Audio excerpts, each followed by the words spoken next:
Meus irmãos, muito boa noite. Que a paz de Deus continue vibrando em nossos corações. Então, vamos lá.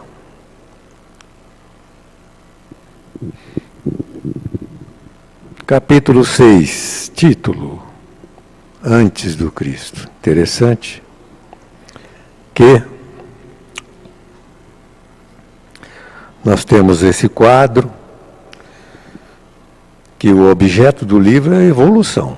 Então, esses capítulos já vistos, assinalados, as fronteiras da evolução, a evolução da vida, do ser, da razão, e energia e evolução, que foi o último.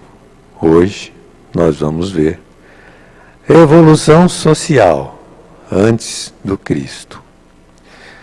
E o objetivo é a relação do Evangelho com a evolução, que está aí nos capítulos já vistos: o intercâmbio, solidariedade, a condução, a primeira lição, a herança. E hoje, o preparo para a vinda do Cristo. Então, caminhemos, apresentando os capítulos. O sexto, antes do Cristo. Com isso nós terminamos aquele grupo de capítulos que se referem a antes do Cristo. E o próximo, Filho do Homem, é o próprio Cristo. É sobre o próprio Cristo. Então, depois iniciaremos a segunda parte do livro, vamos dizer assim, depois do Cristo. É bom entender o livro. Esse livro é preciso que a gente entenda ele em todos os aspectos. Nesse capítulo nós precisamos de alguns recursos das ideias que foram dadas no capítulo 4. No capítulo 4 nós tivemos um encerramento com o fator justiça divina. Deus é infinitamente justo e bom. E dentro da sua justiça infinita, nós temos aquele circuito do berçário. Saem espíritos que tomaram a decisão de materializar-se. E vão para os mundos primitivos, e vão para os de expiações e provas, e vão para a regeneração, e vão para os ditosos, e chegam nos divinos, porque é a imposição de Deus esse circuito. Mas vimos também que o amor divino faz considerações, atendendo à vontade, às decisões de diferentes espíritos lá no berçário. Alguns espíritos, eles não querem a materialização, eles querem outro processo evolutivo. Vão ter que aprender tudo que os que estão nesse circuito aí terão que aprender. Eles vão ter que aprender, mas é noutra forma de aprendizado. E aí nós vimos que Emmanuel mesmo faz a citação, a linha reta. Não quer dizer que dá um salto, evolui, pouco a pouco. Mas em linha reta, quer dizer, fora desta materialidade que nós temos visto no nosso circuito. E tem aqueles que fazem emersões depois de começar lá os circuitos mais suaves. Eles têm a queda parcial para mundos mais ou menos materiais. Nós vimos isso, não vimos? Muito bem. Pois é. Jesus vindo nos socorrer e os espíritos protetores vindo de mundos além do nosso para nos orientar. Bom, no capítulo 4 nós vimos a humanização do espírito, a queda do espírito. Então, milhões de anos antes de Cristo, a evolução do cristal aos primatas, não é? Isso levou milhões de anos. Aí eles vão para o berçário. Essa seta mostra como eles ficam lá no berçário. É incompreensível para nós. Mas ficam fluídicos, tão fluídicos que nem o irmão Áureo que escreve ali, que diz ele, nós espíritos não enxergamos, quer dizer, ele não vê. direito, mas ele vê, ele diz que dá para ver sim. E aí vem a postura, de acordo com as suas tendências, o espírito assimila os fluidos que mais em relação estejam com a sua inteligência e com as suas necessidades espirituais. Tendências do espírito. Presunçosos e revoltados são então humanizados, isto é, encarnam em mundos primitivos. É isso que nós estamos acabando de rever daquele capítulo 4, muito importante. Então, os humanizados são esses que caíram dessa forma mais etérea, passaram por uma intermediária fluídica, nós não entendemos bem essas coisas, e caíram numa materialização mais densa, e vieram para a evolução, continuar a evolução no sistema animal. Vocês estão entendendo bem esse circuito? Muito bem. É aqui que eles vieram continuar esta evolução. Na faixa dos 500 mil antes de Cristo, segundo coloca Áureo nesse atual capítulo. Mas ele faz algumas referências nesse capítulo de hoje a essa turma aí dos 500 mil. Mas principalmente ele vai falar quase muito aqui dessa turma dos 40 mil, que são aqueles dos quais nós hoje somos representação, toda a humanidade de hoje. Tá certo? É produto de uma evolução miscigenada com espíritos muito mais adiantados que vieram de Capela e que influenciaram esse processo evolutivo dos organismos físicos, materiais, propriamente dito. Muito bem. Esses tais aí vieram lá de cima, de 42 anos-luz de distância, né? Os que vieram enxertar a evolução terrestre. Interessante assinalar a relação, né, que existe entre os espíritos no processo evolutivo. Eles vêm do alto, vêm necessitados, mas eles vão empurrar a evolução. Vão causar transtornos, porque eles também estão num clima, vamos dizer, de dificuldades dentro de si mesmos para evoluir. Mas vamos andar. Comecemos aqui o capítulo 6. Antes do Cristo, da nossa história, evolução social.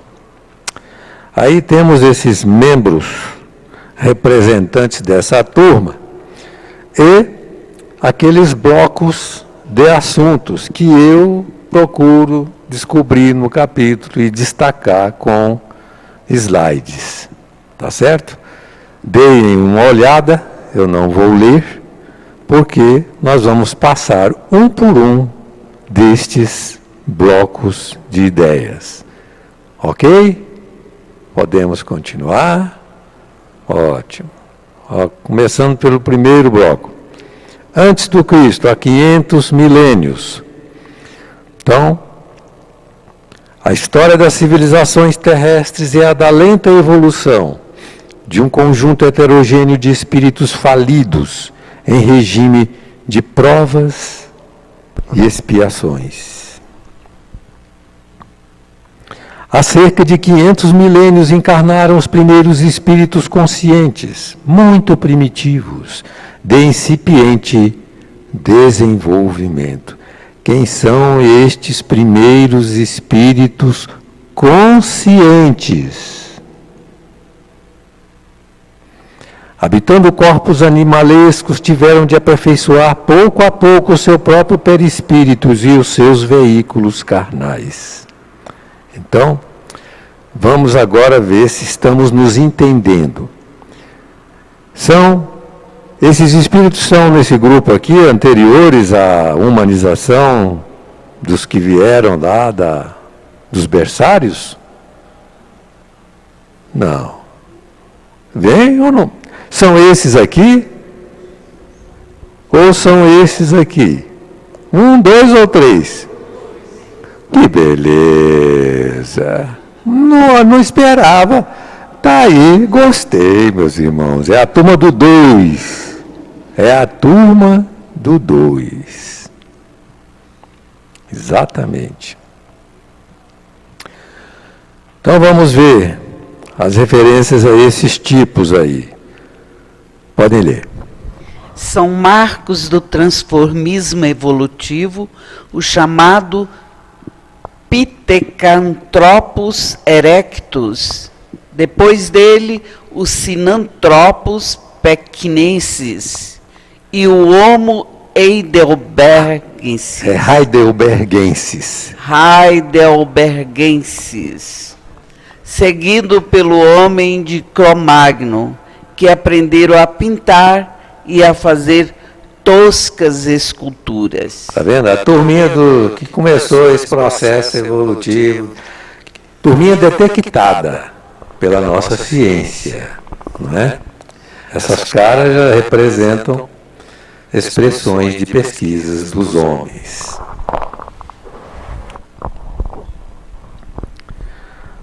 Pode ler, Edilson.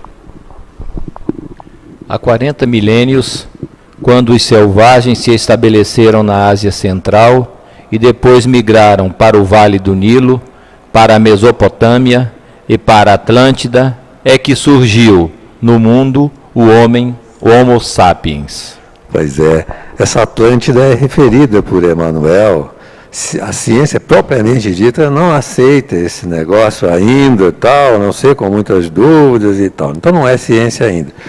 Mas tem até mapa da Atlântida feito em 1669 por Athanasius Kircher. Ela está entre a América e a África, olhando lá do Polo Norte, viu? Esse mapa aí. Vocês acham isso na internet? Muito bem. O Homo sapiens é o resultado da encarnação em massa na Terra dos exilados da Capela. Sua presença assinalou neste planeta o surgimento das raças adâmicas. Exatamente, é esse camarada que promoveu o processo dentro dessa faixa dos 40 mil anos, mudando completamente, numa integração do plano material com o plano espiritual, conforme Emmanuel explica no Caminho da Luz. Não é na base de milagre, não. É processo evolutivo, utilizando recursos da genética, mas sob influência e ação do mundo espiritual. Selvageria natural. O contato com a matéria mais densa fez aflorar as sensações e experiências vividas na sua marcha para a aquisição da consciência, fase animal. Consciências frágeis, mais rebeldes, com um vasto arsenal de instintos inferiores, herdados da fase animal. Aí eu pergunto para vocês, é essa turma dos 500 mil? Ele está falando deles ou está falando desse último aí, do Homo sapiens? Acho que é do último. Eu mesmo fiquei numa dúvida aí durante uns tempos. Essa referência é da turma dos 500 mil, viu? É a turma que começou esse processo. Contato com a matéria fez aflorar as sensações das experiências vividas na sua marcha para a aquisição da consciência. Tá certo? É a turma que caiu lá do berçário, né? E teve que continuar o processo da fase animal de modo mais grosseiro. É uma boa questão. E nós? Onde é que nós estamos nisso, hein? Bom, você pode escolher. Você pode ter começado na evolução terrestre, né? Desde o começo, esse sistema todo aí, ou pode ter vindo lá de Capela. Qual que você prefere? Ter sido expulso de um mundo melhor e ser um espírito que tenha certas, vamos dizer, experiências válidas, aquisições anteriores, inapreciáveis hoje, ou ser o óbvio ululante da materialização do processo terrestre. Ora, isso não interessa muito para nós, porque daqui para frente nós somos um só. Nós nos abraçamos com aqueles que vieram, recebemos dele, inclusive, essa estrutura corpórea. Esse corpo é produto do sacrifício e do trabalho destes seres, não é certo? Conjuminados com o esforço daqueles que desceram desse mundo. E agora, daqui para frente, não faz diferença. Nós temos que caminhar juntos, uns carregando os outros carregando os uns, como se diria nessa linguagem mais popular. Alright? Influência nas tabas. Acolhendo no seio de suas tabas numerosos espíritos, muito mais avançados em inteligência e em conhecimentos, porém revoltados e cruéis. Sofreram-lhes a poderosa e deletéria influência moral. Muito bem. Então, agora nós precisamos, vamos lá, continua. Que ainda mais os inclinou à maldade deliberada, até mesmo através de cultos religiosos primários, sanguinolentos e perversos. Então eu pergunto, quem eram esses das tabas? Eram esses aqui? Ou eram esses aqui? Eram esses aqui. Então, há 40 mil anos, quando chegaram esses daqui viviam em tabas e foram influenciados por esses daqui. Vocês estão me entendendo? Gostaram da explicação? Então vamos. Bom, agora acabou. Ele só vai falar do Homo sapiens daqui para frente. Muitos dos exilados de Cabra, tocados pela saudade do seu paraíso distante e pelo sincero arrependimento de seus terríveis erros, inauguraram no mundo a era das grandes religiões. Foram eles que fizeram isso aqui. Surge então no cenário do mundo as 4 grandes civilizações da antiguidade: a ariana, a egípcia, a hebraica e a hindu. Como organização primitiva do orbe, já florescia no Oriente a grande civilização da velha China. Então vocês vejam, né, nessa história das grandes religiões, devemos a eles, devemos a esses tais que vieram desses mundos. Lançamento da base, né, dessas grandes religiões, esses espíritos todos que estão aí nas Bíblias, etc., tal, é tudo gente dessa turma.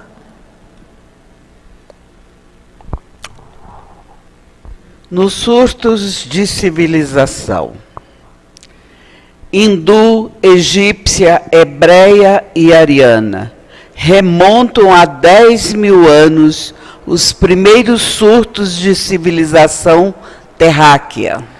No A Caminho da Luz, Emmanuel também faz uma referência sobre isso. Isso significa que a pesquisa da nossa história não chega nos 10 mil anos com aquela imagem precisa das coisas como aconteceram, porque o tempo desgasta tudo. É isso que ele está dizendo aí. A rigor, só os acontecimentos dos últimos 5 milênios sejam convictamente registrados pela história.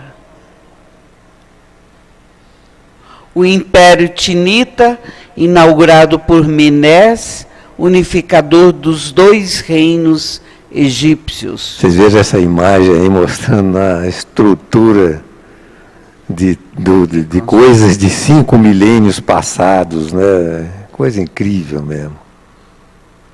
O faraó Zoser, iniciador do Império Menfita. Essa aí é uma pirâmide, né? Que aqui está escrito mastaba, eu nem sei o que é isso. Para mim é pirâmide, né? Mas deve ter uma diferença aí é do Zoser. Os semitas do Tigre e Eufrates e suas cidades, Acade, Issim e Larsa. Olha como se pinta a cidade de Acade, mas não tem nem rastro dela, nem sabe onde é que ela ficou direito. Mas os escritos sobre ela, constantes da história lá na Babilônia, dizem que era uma coisa tão maravilhosa que os artistas a expressam dessa forma. Vocês imaginem como são as coisas.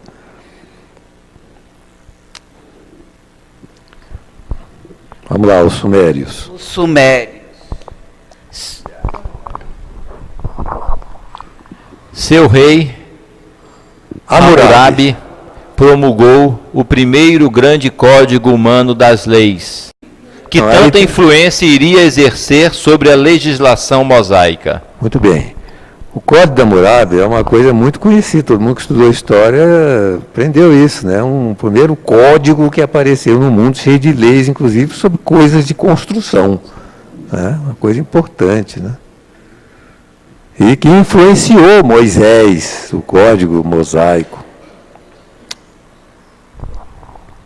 Possuíam sistemas de pesos e medidas, dividiam o dia em 24 horas, e a hora em minutos e segundos. Agora vocês vejam isso, gente. Mais de 4.000 anos atrás. Era preciso mesmo que tivesse gente de outro mundo para ter uma abertura para fazer essas coisas, né? Depois de uma evolução terrestre tão pobre, né, em termos de conquistas nesta área de conhecimentos. Engraçado que o homem nunca tentou explicar esses saltos de evolução, né? A civilização dos sumérios floresceu nas cidades de Eresh, Ur, Eriduk, Kish e Nippur. São outras destas tais cidades que muito pouca coisa resta para se ver e descobrir delas. E todas elas ali, entre o Tigre e o Eufrates, local muito bem definido, conhecido e da história da nossa Bíblia, né? É ali que começou, inclusive, a história de Abraão, não sei o quê, etc.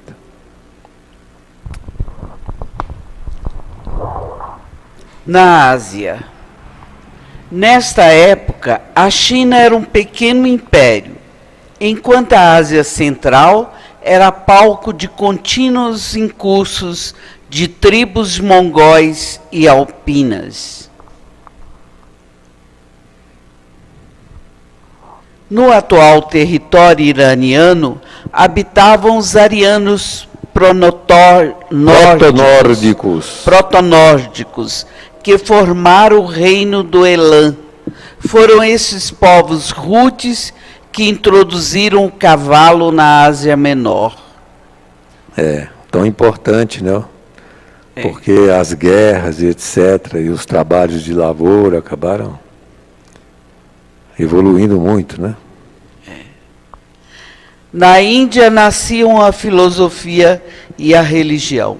Surgem nos caracteres sânscritos os Vedas.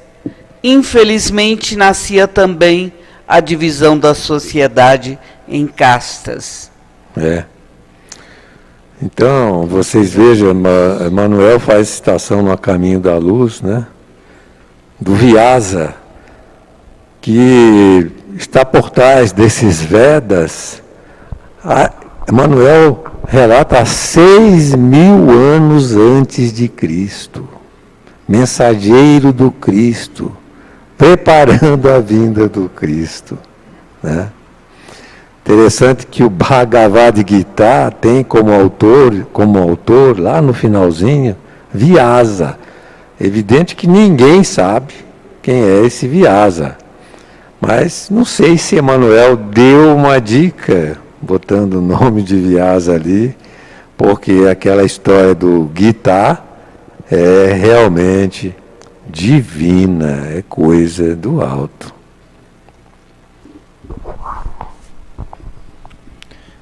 Na Ásia, a esse tempo, os fenícios constroem Sidom e Tiro, colonizam a costa do Mediterrâneo e inventam o alfabeto. Muito importante. Olha, eu não sou professor de história, é uma pena. Também não sou de paleontologia, nem de nada, nem de biologia, é uma pena. Porque se fosse essa coisa, ficaria muito mais interessante essa conversa nossa. Mas é interessante, é importante assinalar os fenícios, que vocês vejam aqui a região onde depois veio a Palestina, propriamente dita, se instalar, e eles, nessa linha vermelha de suas rotas, mostrando a colonização que fizeram em torno aqui do mar Mediterrâneo, que veio a ser recolonizado por várias vezes depois deles, mas eles começaram um processo de relação social daqueles povos através do comércio. E, segundo Emmanuel, eles depois reencarnaram na Península Ibérica, porque eles eram navegadores, os fenícios. E, na Península Ibérica, eles foram os portugueses e os espanhóis, dos quais nós temos muita informação e dependência nas conquistas da América. São os mesmos espíritos, conforme Emmanuel explica. Na Grécia, floresceram Atenas e Esparta, e surge o alfabeto grego. É uma referência de que eles, os fenícios, criaram o alfabeto. Depois, a Grécia fez o dela, mais tarde, certamente influenciado pelos conhecimentos disso, uma coisa muito importante para a evolução da humanidade.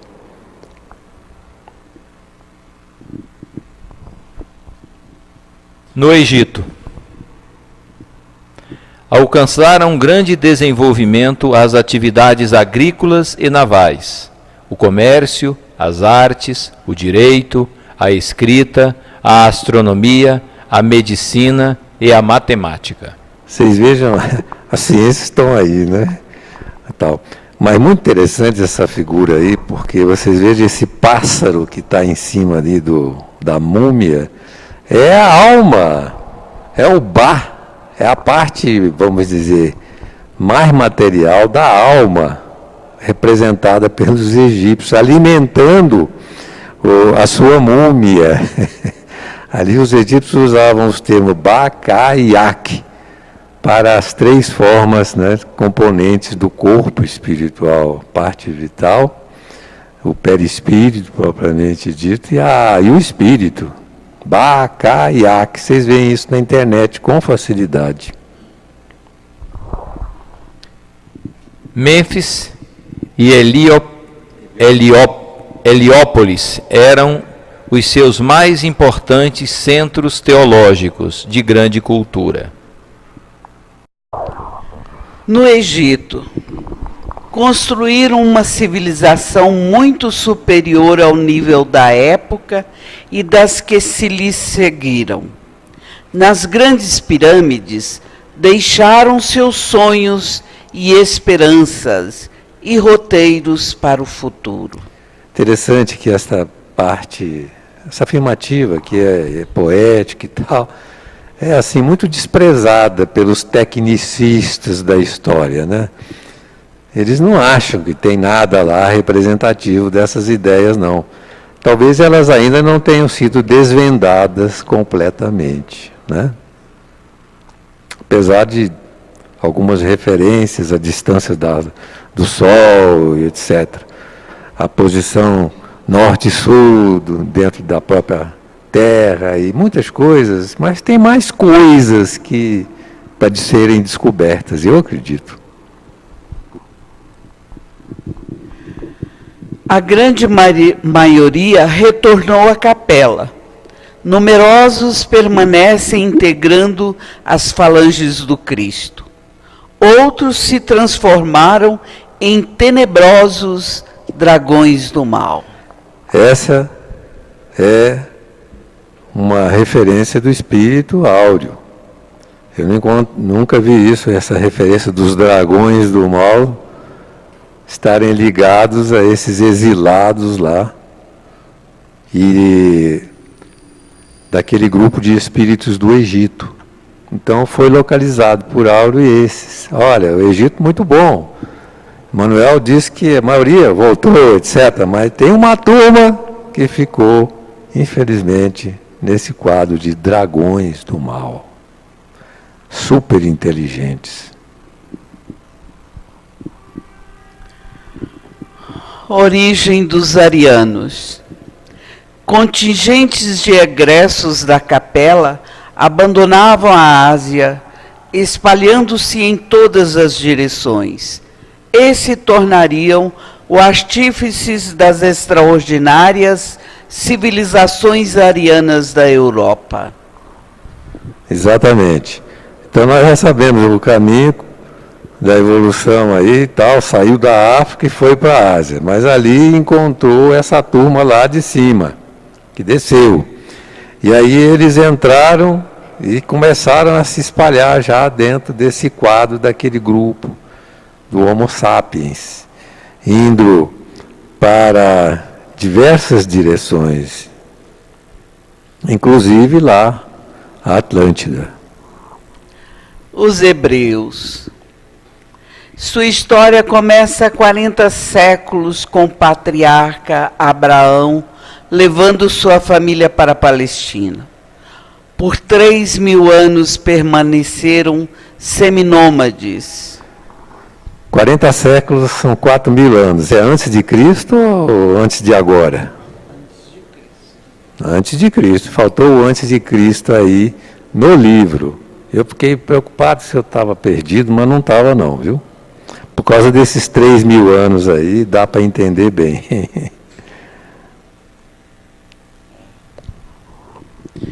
Sociedade solidária, idealista e operosa, de exacerbada vaidade, orgulho e fanático exclusivismo. Emmanuel, no A Caminho da Luz, os descreve como os mais necessitados. Por isso que o Cristo apareceu na Terra, dentro daquele povo.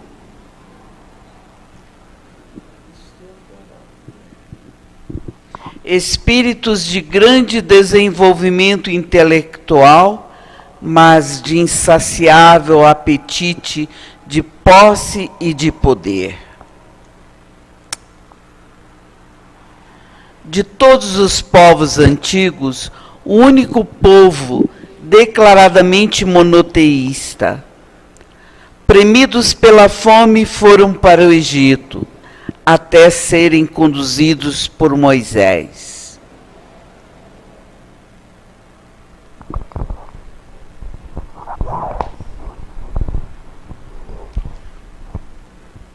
Moisés, aí é uma análise crítica, né?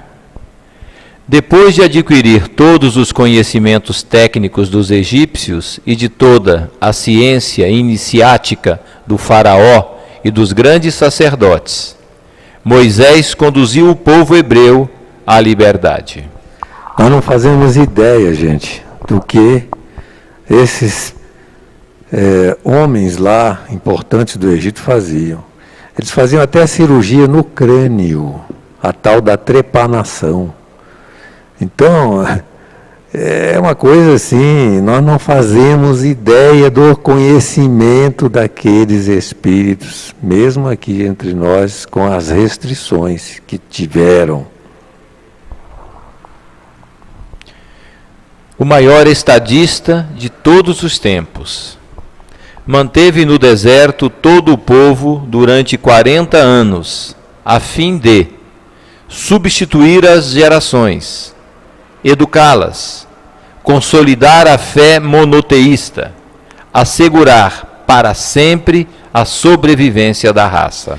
Isso não é uma novidade, mas muito importante o destaque que Áureo faz, porque Um espírito para ter essa visão relativamente às questões de um grupo social, é preciso ser um espírito de uma nobreza extrema, realmente.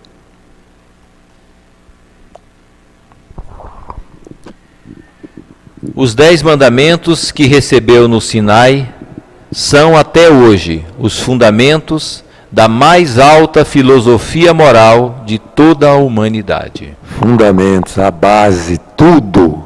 É uma pena que esteja hoje na sociedade sendo desprezada. É ou não é, gente? Estou falando mentira?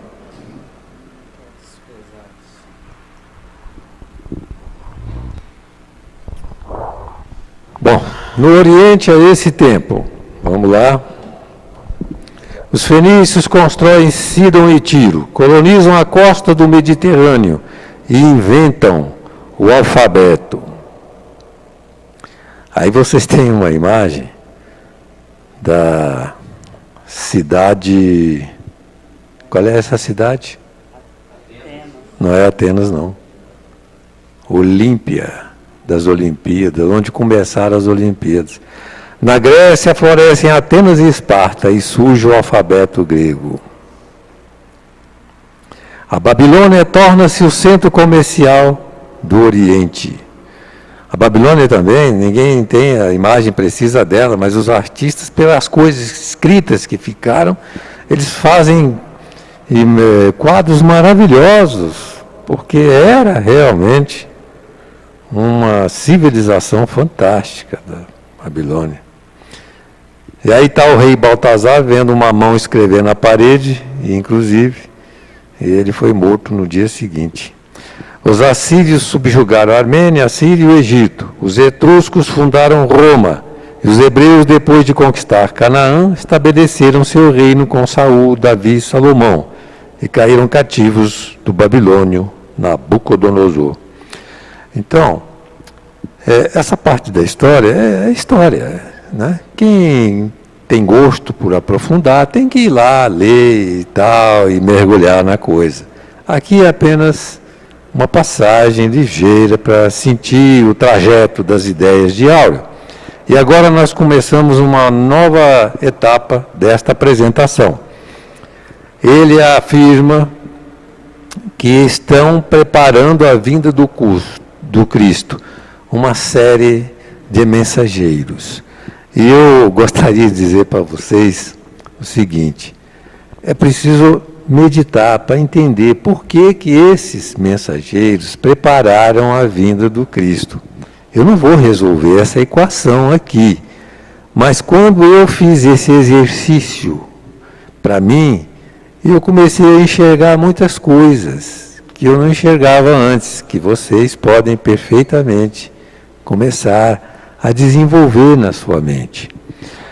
Bom, ele cita Lao Tse e Confúcio, obviamente grandes expressões do pensamento e da atividade social no nosso planeta. E eu vou colocando frases que estão na internet, não estão no Universo e Vida, como essas que estão aí. Quem faz grandes coisas e delas não se envaidece, esse realiza o céu em si mesmo. Se queres prever o futuro, estuda o passado. Então, ao invés de ficar mostrando só os nomes, uma lista de nomes, eu vou mostrar imagens com uma frase deles. A paz vem de dentro, não a procures à tua volta. Boa essa, hein? Preparando a vinda do Cristo. Interessante, um general conquistador, guerreiro, que conquistou um império inteiro, formou um império, preparando a vinda do Cristo. Vocês vejam como a gente tem que meditar nestas coisas. Áureo coloca como preparadores da vinda do Cristo. Liberta os hebreus que reconstroem seu templo. Os romanos fizeram aqui do lado do templo dos judeus, ó, eles fizeram lá um quartel para observar com essas torres aí, observavam lá dentro. Terríveis esses romanos, né? Que maldade. O casamento é uma ponte que conduz ao céu. Vamos divulgar, gente. Zoroastro no Zendavesta. Tá certo? Uma das obras também maravilhosas, legisladora, etc. Depois vem a República Romana, preparando a vinda do Cristo. Com guerras, conquistas, ditadores, etc. Tudo isso preparando a vinda do Cristo. O século de Péricles. Péricles foi uma personalidade tão importante na história da humanidade, era um general. General que comandou batalhas, né?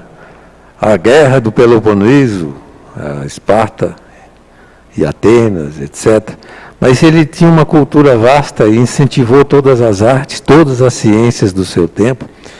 E as construções maravilhosas de Atenas, que até hoje estão lá, né, muito prejudicadas pelo tempo, como o Partenon e várias outras expressões da construção da antiguidade, né? É chamado século de Péricles. E aí ele cita também alguns dos profetas, como preparadores para a unificação dos povos, preparando a vinda do Cristo e a unificação dos povos. Eu também fiz meditações sobre isso. Como é que Elias estava preparando a unificação dos povos? Não é? Quando deu aquele testemunho pessoal de fé pública, não é? Diante daqueles 450 sacerdotes que nada conseguiam fazer de botar fogo para o incenso pegar fogo lá e queimar o carneiro e tal, que estava sendo oferecido, ele fez publicamente e depois mandou cortar o pescoço, conforme a lei de Moisés, dos falsos membros, sacerdotes, né, que nada conseguiram. 450. Então ele estava unificando os povos. É uma meditação que a gente tem que fazer. Unindo por quê? Atraindo pela fé, dando uma demonstração de forças do Espírito que são reais, capazes de serem demonstradas até publicamente. Isso era uma atração que unificava povos. Interessante isso. Como esse profeta, Amós, é o primeiro profeta que faz descrições de quadros de profecias. Aliás, essa sequência de que vem aqui de profetas, todos os citados aqui por Áureo se referem ao povo de Israel se afastando do compromisso sagrado que tinham com Deus e ameaçando o povo e Israel, aquele povo, enfim, de sofrerem invasões de países externos, de serem destruídos, de virarem escravos, etc. Então, temos Amós, temos Oséias dentro do mesmo quadro e temos Jeremias,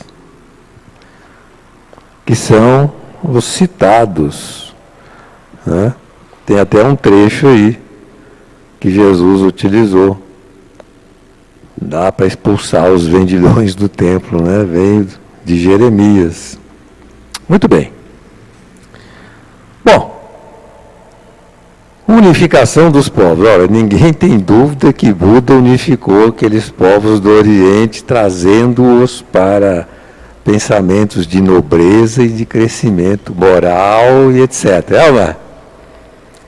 Uma forma da gente entender o que Áureo está colocando para a nossa reflexão dentro dos quadros da história na preparação para a vinda do Cristo. Manuel já tinha dito que Buda era um dos seus mensageiros, que viria para preparar, etc. Tales de Mileto, o grego. E através das ciências se une realmente os povos, porque a ciência vai para todo lugar e todo mundo comprova a realidade das coisas através dela. Pitágoras, com aquele seu famoso triângulo, retângulo e muito mais coisas, que ele era um filósofo. E olha que frase que está na internet: educai as crianças para que não seja necessário punir os adultos. Não é? É o que não fizeram, provavelmente, até hoje, porque se prender tudo que é adulto que precisa ser preso, não fica um para contar a história, não é? Não foram educados quando criança, né, eu acho. Bom, eu não tenho certeza. Eu estou aqui na frente de professores, né, professoras, etc. Vocês é que sabem. Péricles. Aí tem o Partenon. Já falei sobre ele. Ésquilo. A disciplina é a mãe do êxito. Importante homem da filosofia grega.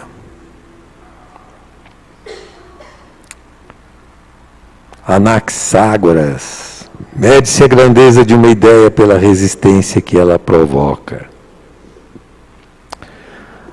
No livro Universo e Vida tem ideias que se enquadram perfeitamente nesse quadro. Não são todas de Áureo propriamente, mas ele as defende. E as divulga. Hipócrates, o pai da medicina. Tuas forças naturais, as que estão dentro de ti, serão as que curarão suas doenças. A Eli é uma eminente trabalhadora dessa linha de pensamentos, né? Mas dá passe há 40 anos aqui na casa para ver se cura alguém, né?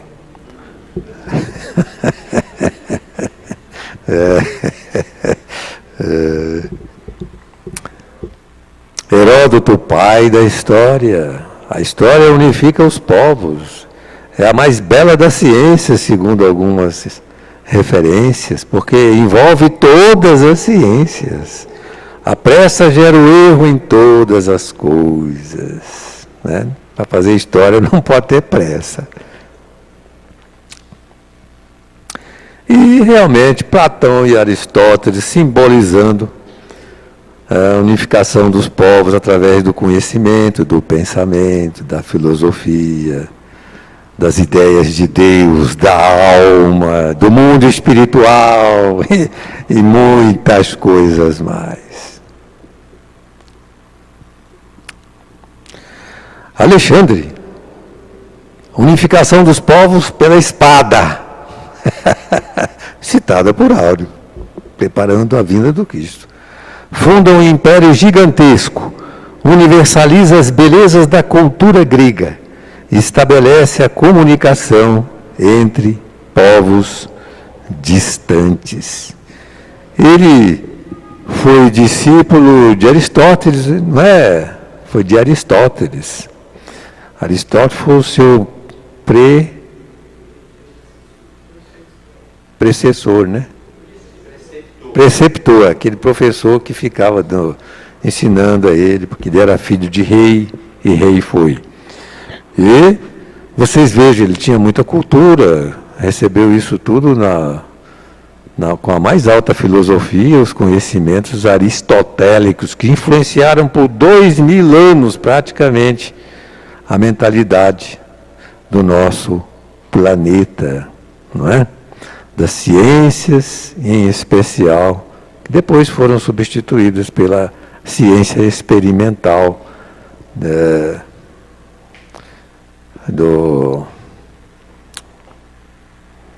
em nova fase. Os nomes fogem. Fogem. desencarna Alexandre e o grande império foi desmembrado. Desmembrado aí por esses generais vencedores aí, em 5. Acontece que Auro faz essa referência porque não podia ficar desmembrado. Tinha que ser novamente unificado. Quem fez isso? Preparando a vinda do Cristo. Era necessário. Quem fez isso? O Império Romano, que aí está em vermelho, envolvendo todo o Mediterrâneo em especial, que foi o centro da cultura daquela época. Inclusive a Península Ibérica, dos quais nós temos tanta informação. As forças do grande destino decidiram no alto reunificar o sistema político e social do mundo, às vésperas do advento do Divino Mestre. E isso se fez através de guerras de conquista. Então vocês vejam quanta coisa a gente tem que meditar a respeito de como a evolução se processa através do tempo, conforme as necessidades e a materialidade dos espíritos envolvidos no processo da evolução. Ela não se faz com milagres, se faz com as conquistas passo a passo de caminhos novos, pelos meios possíveis e adequados às circunstâncias em que nós estamos nos envolvidos. Surgia desse modo o Império Romano de imponente expressão. Mas o que aconteceu com aqueles camaradas que estavam no comando, né, das coisas em Roma? Repetindo velhos erros, romanos não conseguiram manter-se moralmente incólumes no exercício do poder. Há muita coisa parecida com o que está acontecendo hoje também, né? Muita coisa por trás dos panos e por trás das realidades. Violências, perseguições, morticínios, saques, lágrimas, crimes. Infelizmente. Olha só as consideradas por Áureo providências para a unificação dos povos. Vejam bem como essa senhora aqui, ó, beija a mão do seu senhor. Hein? É preciso renovar isso. Viu, Eli? É preciso. Aquela anterior diz que o casamento conduz para o céu. A divina providência restabeleceu a ordem e a paz, preservando as notáveis conquistas da família romana e consolidando direitos civis, coroados pelas leis Canuleia e Ogúrnia. Interessante, as leis são preparatórias para a unificação dos povos e também para a vinda do Cristo. Que leis são essas? Como são importantes as leis? E que leis são essas referidas por Áureo? Canuleia e Ogúrnia. A Canuleia permitiu o casamento entre patrícios e plebeus. Só podia casar plebeu com plebeu, patrício com patrício. A lei mudou.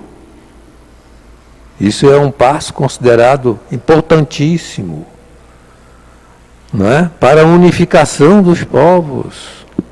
E a Ogúrnia permitir plebeus nos colégios sacerdotais, onde era só permitido os de maior hierarquia na estrutura de Roma. Então, isso tudo são conduções do nosso pensamento para amadurecermos que o processo da evolução se faz por mecanismos naturais e por iniciativa humana em sintonia com as inspirações do mundo maior. O homem sempre participa. Então, sob o cetro de Augusto, o mundo romano descansou, reconfortado, em suave respiro de bonança. A humanidade ia receber a visita augusta do soberano Cristo de Deus. É assim que Áureo encerra esse capítulo. E nós fazemos a revisão com um resumo. Há 500 milênios, a imagem lá, marcos evolutivos, os tipos, Homo sapiens, selvageria natural, foi tudo isso que nós vimos hoje. A influência nas tábuas, a influência dos espíritos vindo de Capela. Nas grandes religiões, o Império Acadiano,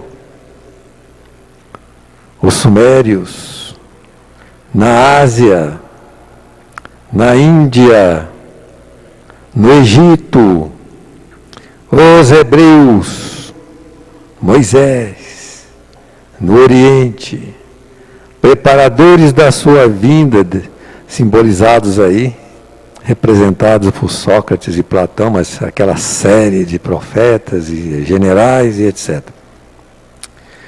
Mais preparadores, o Império de Alexandre e o Império Romano.